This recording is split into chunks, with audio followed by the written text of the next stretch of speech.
सभी को जय मसीह की। आज हम पढ़ेंगे प्रकाशित वाक्य 14 मेमना और उसके लोग।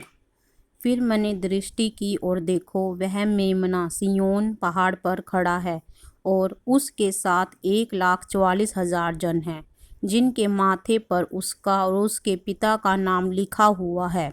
और स्वर्ग से मुझे एक ऐसा शब्द सुनाई दिया जो जल की बहुत धाराओं और बड़े गर्जन का सा शब्द था। जो शब्द मैंने सुना वह ऐसा था मानो वीणा बजाने वाले वीणा बजा रहे हों। वे सिंहासन के सामने और चारों प्राणियों और प्राचीनों के सामने एक नया गीत गा रहे थे।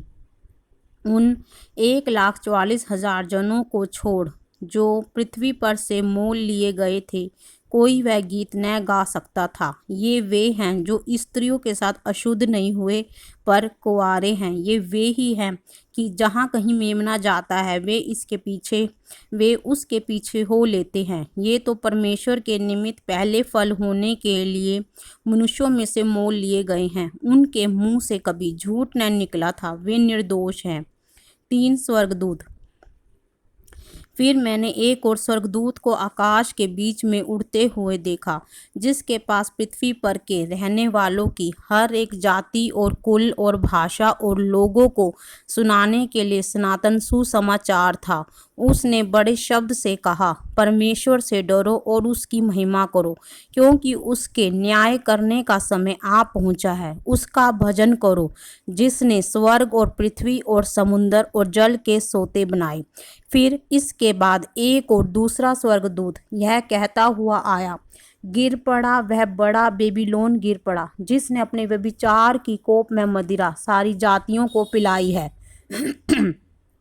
फिर इनके बाद एक और तीसरा स्वर्गदूत बड़े शब्द से यह कहते हुए आया, जो कोई उस पशु और उसकी मूर्ति की पूजा करे और अपने माथे या अपने हाथ पर उसकी छाप ले, वह परमेश्वर के प्रकोप की नीरी मदिरा और उसके क्रोध के कटोरे में डाली गई है।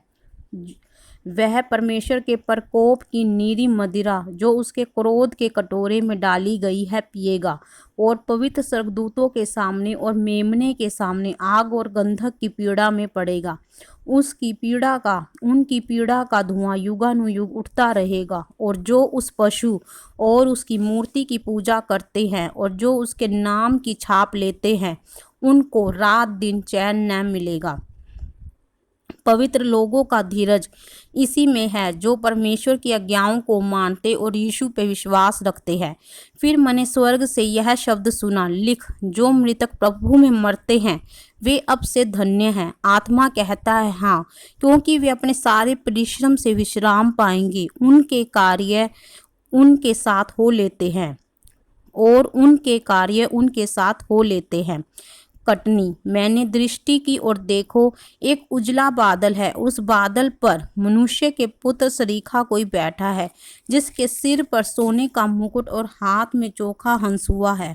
फिर एक और स्वर्गदूत ने मंदिर में से निकलकर उससे जो बादल पर बैठा था बड़े शब्द से पुकार कर कहा, अपना हंसुआ लगा कर लवनी कर, क्योंकि लवने का समय आ पहुंचा है, इसलिए कि पृथ्वी की खेती पक चुकी है। अतः जो बादल पर बैठा था उसने पृथ्वी पर अपना हंसुआ लगाया और पृथ्वी की लवनी की गई। फिर एक और स्वर्गदूत उस मंदिर में से निकला जो स्वर्ग में है, और उसके पास भी चोखा हंसुआ था। फिर एक और स्वर्गदूत जिसे आग पर अधिकार था, वेदी में से निकला और उसके पास चोखा हंसुआ था।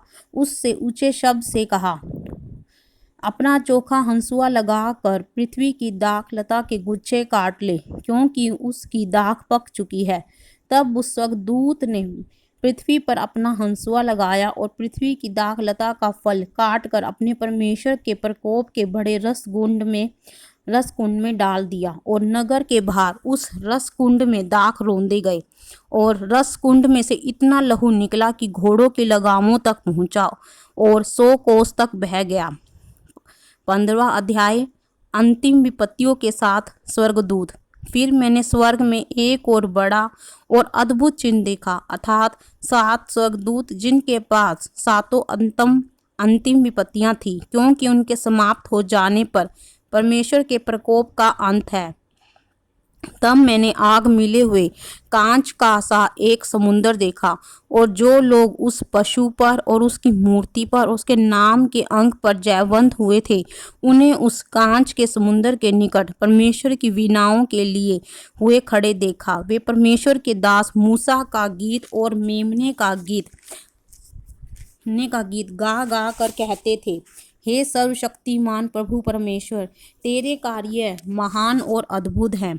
हे युग युग के राजा, तेरी चाल ठीक और सच्ची है। हे प्रभु, कौन तुझसे न डरेगा और तेरे नाम की महिमा न करेगा, क्योंकि केवल तू ही पवित्र है। सारी जातियां आकर तेरे सामने दंडवत करेंगी, क्योंकि तेरे न्याय के काम प्रकट हो गए हैं। इसके बाद मैंने देखा कि स्वर्ग में साक्षी के तंबू का मंदिर खोला गया, और वे सातों स्वर्गदूत जिनके पास सातों विपत्तियां थी, मलमल के शुद्ध और चमकदार वस्त्र पहने और छाती पर सोने की पट्टियां बांधे हुए मंदिर से निकले। तब उन चारों मनुष्यों में से एक ने उन सात स्वर्गदूतों को परमेश्वर जो युगानुयुग जीवता है कि प्रकोप से भरे हुए सोने के सात कटोरे दिए, और परमेश्वर की महिमा और उसकी सामर्थ्य के कारण मंदिर धुएं से भर गया, और जब तक उन सातों स्वर्गदूतों की सातों विपत्तियां समाप्त न हुई, तब तक कोई मंदिर में न जा सका। 16वां अध्याय, परमेश्वर के प्रकोप के सात कटोरे। फिर मैंने मंदिर में किसी को ऊंचे शब्द से उन सात स्वर्गदूतों से यह कहते सुना, आओ परमेश्वर के प्रकोप के सातों कटोरों को पृथ्वी पर उड़ेल दो। अतः पहले स्वर्गदूत ने जाकर अपना कटोरा पृथ्वी पर उड़ेल दिया। तब उन मनुष्यों के जिन पर पशु की छाप थी और जो उनकी मूर्ति की पूजा करते थे, एक प्रकार का बुरा और दुखदाई फोड़ा निकला। दूसरे स्वर्गदूत ने अपना कटोरा समुद्र पर उड़ेल दिया, और वह मरे हुए मनुष्य के लहू जैसा बन गया, और समुद्र में का हर एक जीवधारी मर गया। तीसरे स्वर्गदूत ने अपना कटोरा नदियों और पानी के सोतों पर उड़ेल दिया, और वे लहू बन गए। तब मैंने पानी के स्वर्गदूत को यह कहते सुना, हे पवित्र जो है और जो था, तू न्यायी है और तूने यह न्याय किया, क्योंकि उन्होंने पवित्र लोगों और भविष्यवक्ताओं का लहू बहाया था, और तूने उन्हें लहू पिलाया, क्योंकि वे इसी योग्य हैं। फिर मैंने वेदी से यह शब्द सुना, हाँ, हे सर्वशक्तिमान प्रभु परमेश्वर, तेरे निर्णय ठीक और सच्चे हैं। चौथे स्वर्गदूत ने अपना कटोरा सूर्य पर उड़ेल दिया, और उसे मनुष्य को आग से झुलसा देने का अधिकार दिया गया। मनुष्य बड़ी तपन से झुलस गए और परमेश्वर की नाम की, जिसे इन विपत्तियों पर अधिकार है, निंदा की, पर उसकी महिमा करने के लिए मन न फिराया, यानी परमेश्वर की। ठीक है। पांचवें स्वर्गदूत ने अपना कटोरा उस पशु के सिंहासन पर उड़ेल दिया, और उसके राज्य पर अंधेरा छा गया। लोग पीड़ा के मारे अपनी जीभ चबाने लगे और अपनी पीड़ाओं और फोड़ों के कारण स्वर्ग के परमेश्वर की निंदा की, पर अपने अपने कामों से मन न फिराया। छठवें स्वर्गदूत ने अपना कटोरा महानदी फरात पर उड़ेल दिया, और उसका पानी सूख गया कि पूर्व दिशा के राजाओं के लिए मार्ग तैयार हो जाए। फिर मैंने उस अजगर के मुंह से और उस पशु के मुंह से और उस झूठे भविष्यवक्ता के मुंह से 3 अशुद्ध आत्माओं को मेंढक के रूप में निकलते देखा। ये चिन्ह दिखाने वाली दुष्ट आत्माएं हैं, जो सारे संसार के राजाओं के पास निकल कर इसलिए जाती हैं कि उन्हें सर्वशक्तिमान परमेश्वर के उस बड़े दिन की लड़ाई के लिए इकट्ठा करें। देख, मैं चोर के समान आता हूँ। धन्य वह है जो जागता रहता और अपने वस्त्र की चौकसी करता है, कि नंगा ना दिखे और लोग उसका नंगापन न देखें। यहाँ पे परमेश्वर कहना चाहता है कि जो जागता है, यानी कि रोज प्रार्थना में बैठना, रात की प्रार्थना मसीह जीवन का बहुत बड़ा अंग है। परमेश्वर ने कहा अपने वस्त्र की चौकसी करी, यानी कि पवित्र वस्त्र, जो आत्मिक वस्त्र हैं, ताकि तुम्हारे अंदर, क्योंकि अब जब तुम लहू से धुल गए हो तो तुम्हारा सब कुछ आत्मिक हो गया। तुम शारीरिक रूप में तो मर गए हो, पर अब जिंदा हो तो यीशु की महिमा के लिए हो। तो उस जीवन कैसे बिताना है आपने? अपना पवित्र रहकर प्रार्थना में, रोजों में, बाइबल में और परमेश्वर की स्तुति करने में, उसका थैंक्स करने में। तो परमेश्वर उन वस्त्रों की बात कर रहा है, आत्मिक वस्त्र, पवित्र वस्त्रों की चौकसी करने को कहता है, ताकि दुष्ट तुम पे कोई अधिकार ना करने पाए। ठीक है। और उन्होंने उनको उस जगह इकट्ठा किया जो इब्रानी में हरमगिदोन कहलाता है। सातवें स्वर्गदूत ने अपना कटोरा हवा पर उड़ेल दिया और मंदिर के सिंहासन से यह बड़ा शब्द हो चुका। फिर बिजलियां चमकी और शब्द और गर्जन हुए और एक ऐसा बड़ा भूकंप आया कि जब से मनुष्य की उत्पत्ति हुई थी तब से ऐसा बड़ा भूकंप कभी न आया था। इससे उस बड़े नगर के 3 टुकड़े हो गए और जाति जाति के नगर गिर पड़े। और बड़े बेबीलोन का स्मरण परमेश्वर के यहाँ हुआ कि वह अपने क्रोध की जलजलाहट की मदिरा उसे पिलाए। और हर एक टापू अपनी जगह से टल गया, पहाड़ों का पता न चला। आकाश से मनुष्यों पर मन भर के बड़े ओले गिरे, और इसलिए कि यह विपत्ति बहुत ही भारी थी, लोगों ने ओलों की विपत्ति के कारण परमेश्वर की निंदा की। इधर आप देखेंगे कि जो भी उनके पाप का उनको दंड मिल रहा था, अंत समय में लोगों ने फिर भी अपना मन नहीं फिराया, बल्कि परमेश्वर की ही निंदा करी। ये दुष्ट, जो हम कहते हैं ना, अगर आप बाइबल में पढ़ोगे आगे, जैसे जैसे मैं पढ़ती जाऊंगी तो आप सुनोगे कि परमेश्वर ने क्या कहा कि विनाश के जो पुत्र है, यानी कि जो शैतान के विधियों पर चलने वाले, जो अपना मन परमेश्वर में नहीं लगाते, सिर्फ वो ही नाश होंगे।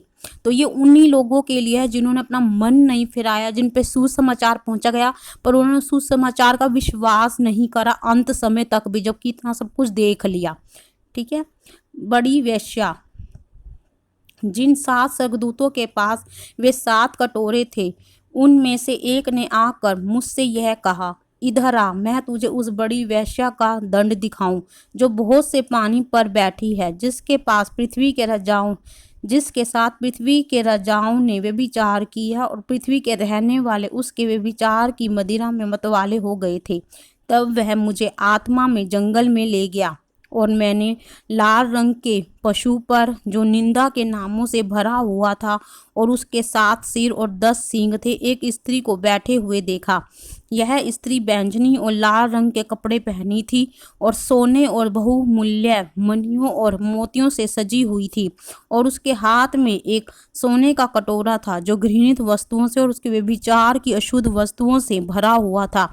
उसके माथे पर यह नाम लिखा था, भेद, बड़ा बेबीलोन, पृथ्वी की वेश्याओं और घृणित वस्तुओं की माता।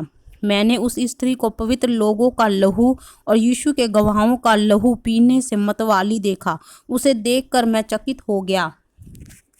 तब उस स्वर्गदूत ने मुझसे कहा, तू क्यों चकित हुआ? मैं इस स्त्री और उस पशु का जिस पर वह सवार है और जिसके 7 सिर और 10 सींग है, तुझे भेद बताता हूँ। जो पशु तूने देखा है वह पहले तो था पर अब नहीं है, और अथाह कुंड से निकलकर विनाश में पड़ेगा। और पृथ्वी के रहने वाले, जिनके नाम जगत की उत्पत्ति के समय से जीवन के पुस्तक में लिखे नहीं गए, इस पशु की यह दशा देखकर कि पहले था और अब नहीं है और फिर आ जाएगा, अचंभा करेंगे। उस बुद्धि के लिए जिसमें ज्ञान है यही अवसर है। वे 7 सिर 7 पहाड़ हैं जिन पर वह बैठी हुई है। वे 7 राजा भी हैं, 5 तो हो चुके हैं और एक अभी है और एक अब तक आया नहीं, और जब आएगा तो कुछ समय तक उसका रहना भी अवश्य है। जो पशु पहले था और अब नहीं है वह आप 8वां है और उन 7 में से उत्पन्न हुआ और विनाश में पड़ेगा। जो 10 सींग तूने देखे वे 10 राजा हैं जिन्होंने अभी तक राज्य नहीं पाया, पर उस पशु के साथ घड़ी भर के लिए राजाओं सा अधिकार पाएंगे। ये सब एक मन होंगे, वे अपनी अपनी सामर्थ्य और अधिकार उस पशु को देंगे। वे मेमने से लड़ेंगे और मेमना उन पर जय पाएगा, यानी कि यीशु मसीह जी। वे मेमने से लड़ेंगे और मेमना उन पर जय पाएगा, क्योंकि वह प्रभुओं का प्रभु और राजाओं का राजा है, और जो बुलाए हुए और चुने हुए और विश्वासी हैं वो इसके साथ हैं, वे भी जय पाएंगे। फिर उसने मुझसे कहा, जो पानी तूने देखा जिस पर वेश्या बैठी है, वे तो लोग और भीड़ और जातियां और भाषाएं हैं। जो 10 सिंह तूने देखे वे और पशु उस वेश्या से बैर रखेंगे और उसे लाचार और नंगी कर देंगे और उसका मांस खा जाएंगे और उसे आग में जला देंगे, क्योंकि परमेश्वर उनके मन में यह डालेगा कि वे उसकी मनसा पूरी करें। और जब तक परमेश्वर के वचन पूरे न हो ले तब तक एक मन होकर अपना अपना राज्य पशु को दे देंगे। वह स्त्री जिसे तूने देखा है वह बड़ा नगर है जो पृथ्वी के राजाओं पर राज्य करता है। तो आज हमने प्रकाशित वाक्य के 14 से 17 तक पढ़ा है। परमेश्वर इनके द्वारा आपको परमेश्वर में और चलने की और उसके भय में चलने की आत्मा दे, क्योंकि उसका जो भय है वही बुद्धि खोलता है कि आने वाले समय में इतना बुरा होगा और परमेश्वर हमें उन सब बुराइयों से बचाना चाहता है, उस दुख से वो बचाना चाहता है। इसलिए परमेश्वर कहता है कि जागता रहे और प्रार्थना कर, मुझ पे विश्वास कर। तो परमेश्वर आप सभी को आशीषित करे। सभी को जय मसीह की।